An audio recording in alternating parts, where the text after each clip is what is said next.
네, 안녕하세요. 주식은 역시 기리기리세 기리십니다. 안녕하세요, 여러분들. 지난주 금요일날 파월 아저씨의 입이 열리지 않았겠습니까? 그런데 그 이후 미국장도 괜찮았고 우리도 오늘 괜찮은 걸 확인할 수 있습니다. 그러면 어떤 흐름이 또 나왔는지 바로 보도록 할게요. 오늘의 시황 정리 확인해 보도록 하겠습니다. 오늘은 2023년 8월 28일 월요일입니다. 같이 공부하시죠. 렛츠 기리!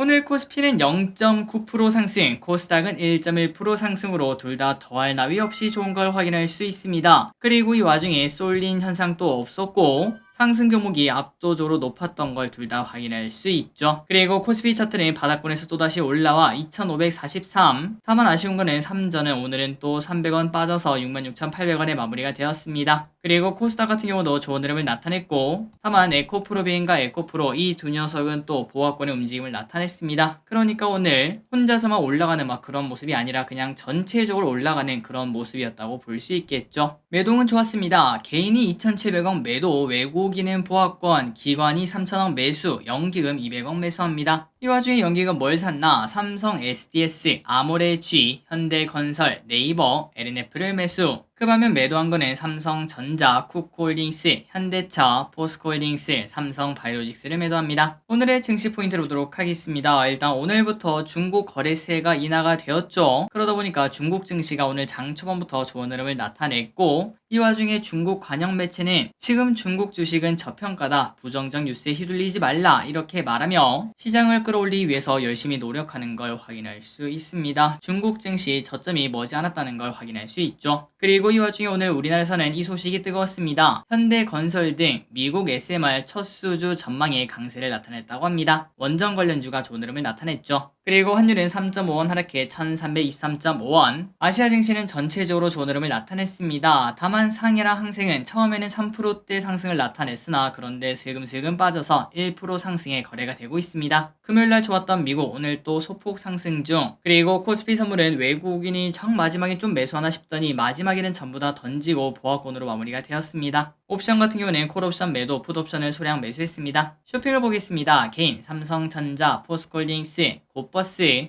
포스코퓨챔, SK하이닉스, LG화학, 큐렉소, 에코프로비엠, 이수페다시스, 삼성전기, 삼바를 매수합니다. 다음으로 외국인입니다. LG엔솔, 포스코인터내셔널, 영풍재지, 금양, 포스코DX, 에코프로, 두산에너빌리티, SNS텍, LNF, 현대건설, 삼천당 제약을 매수합니다. 마지막으로 기관입니다. LNF, 포스코홀딩스, 현대건설, 호텔신라, 포스코퓨챔, 포스코인터내셔널, 고려아연, HD현대중공업, S-오일, 아모레퍼시픽을 매수합니다. 휴일째입니다. 내일은 추석 승차권 사전 예매가 있어요. 이제 승차권을 예매하시는 분들은 참고하시면 될 것 같고 그리고 하이브 미국 걸그룹 론칭 프로젝트를 공개를 한다고 합니다. 다음으로 수요일입니다. 미국 2분기 GDP 수정치가 발표가 됩니다.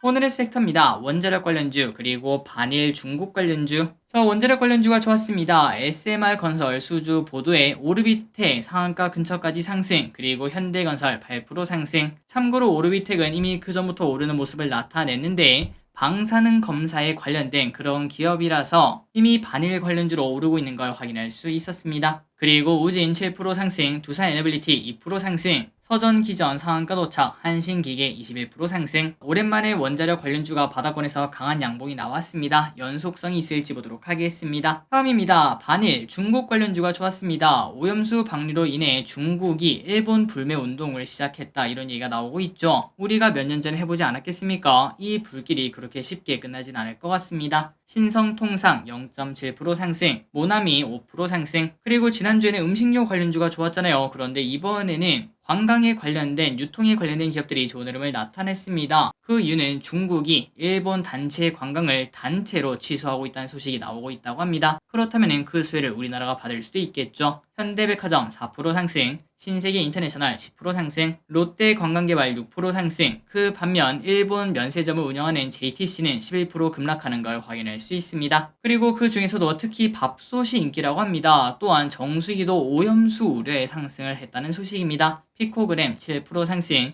쿡홀딩스 7% 상승. 그런데 여기서 좀 궁금한 거는 진짜 오염수가 있다고 가정하고 그거를 정수기가 걸러낼 수 있을지는 잘 모르겠네요. 다음으로 조선주가 좋았습니다. 조선 슈퍼사이클의 하반기 흑자 전환 기대감으로 오랜만에 다시 상승하는 모습을 나타냅니다. 하나오션 7% 상승, HD 현대중공업 9% 상승. 다시 정고점을 향해서 갈 수 있을지 보도록 할게요. 그리고 현대미포조선 5% 상승, HD 한국조선해양 7% 상승으로 똑같은 차트를 전부 다 만들고 있는 걸 확인할 수 있습니다. 로봇주가 좋았습니다. 두산 로보틱스 IPO 오는 거 우리 알고 있죠. 그러자 로봇주가 좋은 흐름을 나타냅니다. 두산 5% 상승, 레인보우 로보틱스 7% 상승, 뉴로메카 9% 상승, SP 시스템스 6% 상승. 아직까지 많이 배고픕니다. 더 좋은 흐름 나타났으면 좋겠습니다. 정유 관련주가 좋았습니다. 정제 마진이 상승하고 있고 올해 가장 높은 수준을 현재 보여주고 있다고 합니다. SOL 5% 상승, GS 2% 상승. 무빙 보셨나요? 무빙이 그렇게 재밌다고 합니다. 저 길에서는 아직 보지 못했는데 외신에서는 제2의 오징어 게임이 바로 무빙이다 이런 얘기까지 나온다고 하더라고요. 어쨌든 무빙을 제작한 회사를 가지고 있는 뉴가 8% 상승합니다. 그리고 GS건설 오늘 10개월 영업정지 처분이 나왔죠. 당연히 주가가 빠졌을 거다라고 생각했는데 그런데 그거는 이제 보통 사람들의 시각이라고 볼 수 있고요. 하지만 우리쯤 되면은 이러한 소식이 나왔을 때는 오히려 저점 매수의 기회라는 걸 알고 계실 거라고 생각합니다. 항상 모든 거는 선반영이기 때문에 실제로 악재가 딱 나타났을 때 그때부터는 저점을 다지는 모습을 나타냅니다. 그리고 레몬 바로 상한가에 도착합니다. 차세대 전고체 전지 상용화 기술 특허 출원 소식에 좋은 흐름을 나타냈습니다. YTN 27% 상승합니다. 민영화 기대감이 나온다고 합니다. 인적 분할 소식이 나온 STX 상한가에 도착합니다. 주가가 엄청난 모습을 나타내네요. 오늘의 시황전이 여기까지 끝났습니다. 항상 이렇게 같이 공부해서 진심으로 감사합니다. 지금까지 기리셨습니다. 빠이요.